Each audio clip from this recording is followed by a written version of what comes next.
ఇక వైసీపీ సభ్యుల వ్యాఖ్యలపై టీడీపీ మంత్రులు తీవ్ర ఆగ్రహం వ్యక్తం చేశారు. రాయలసీమ ఇరిగేషన్ పై మాట్లాడే హక్కు వైసీపీకి లేదు అన్నారు అచ్చెన్న. వైసీపీ హయాంలోనే పనులు ఆగాయని గుర్తు చేశారు ఆయన. రాయలసీమకు ద్రోహం చేసింది జగన్ అంటూ మంత్రి నిమ్మల కౌంటర్ ఇచ్చారు. మరోవైపు పైసలు వచ్చే పనులు మాత్రమే జేబులు నింపుకున్నారు, ఆ పనులన్నీ చేసి అని కూడా నిమ్మల వ్యాఖ్యానించారు. సీఎంపై అనుచిత వ్యాఖ్యలు చేశారు వైసీపీ సభ్యులు. క్షమాపణ చెప్పాలని మంత్రి నిమ్మల డిమాండ్ చేశారు.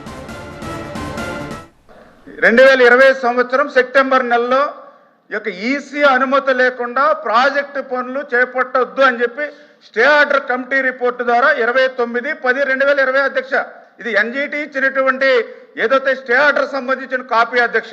అంటే 2020 సెప్టెంబర్లో ఈ స్టే ఆర్డర్ ఇచ్చే సమయానికి జగన్మోహన్ రెడ్డి ముఖ్యమంత్రిగా ఉన్నాడా, చంద్రబాబు నాయుడు గారు ముఖ్యమంత్రిగా ఉన్నాడో ఇవాళ సమాధానం చెప్పాల్సినటువంటి అవసరం ఉంది అధ్యక్ష.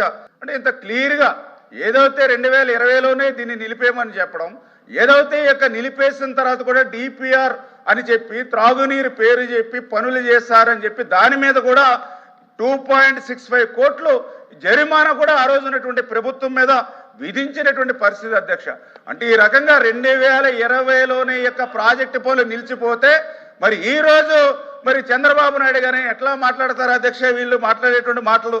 అదేవిధంగా ఈ మొన్న ఏదైతే 1/7/2024లో ఎన్జీటీ కూడా ఎటువంటి పనులు చేయడం లేదని ఫొటోస్ కూడా అఫిడవిట్ చేయమన్నారు. ఇంకా దురదృష్టం ఏంటంటే ఎన్జీటీ మొన్న చాలా క్లియర్గా లేటెస్ట్గా ఇచ్చినటువంటి రిపోర్ట్స్లో కూడా ఏదైతే ఈఏసీ అనుమతులు లేకుండా, ఎన్విరాన్మెంట్ క్లియరెన్స్ అనుమతులు లేకుండా ఏదైతే డిపిఆర్ నెపని చెప్పి ఏదైతే పనులు చేశారో అవన్నీ కూడా పూర్వపు స్థితికి తీసుకురమ్మని సార్.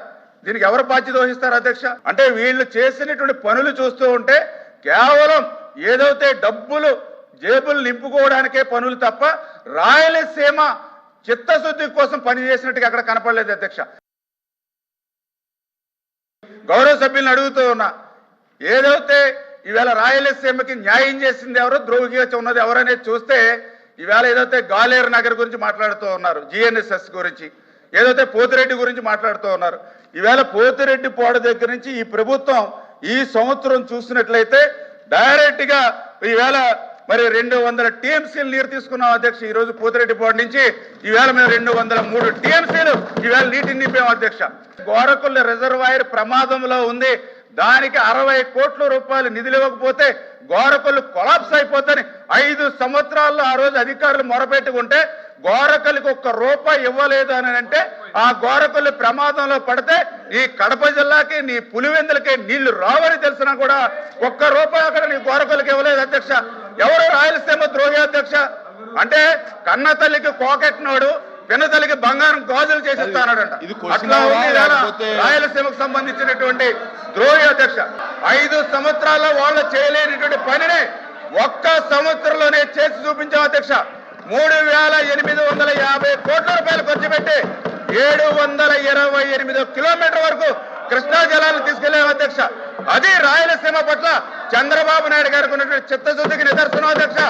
జగన్మోహన్ రెడ్డి 5 సంవత్సరాల్లో అందరి నివాకి 1 చుక్క నీరు అదనంగా ఎత్తి తీసుకురాలేదు అధ్యక్ష. రాయలసీమ బిడ్డ అని చెప్పుకోవడం కాదు అధ్యక్ష. రాయలసీమకి హెచ్ఎన్ఎస్ఎస్ కి ఎందుకు ఏం చేయలేకపోయాడు?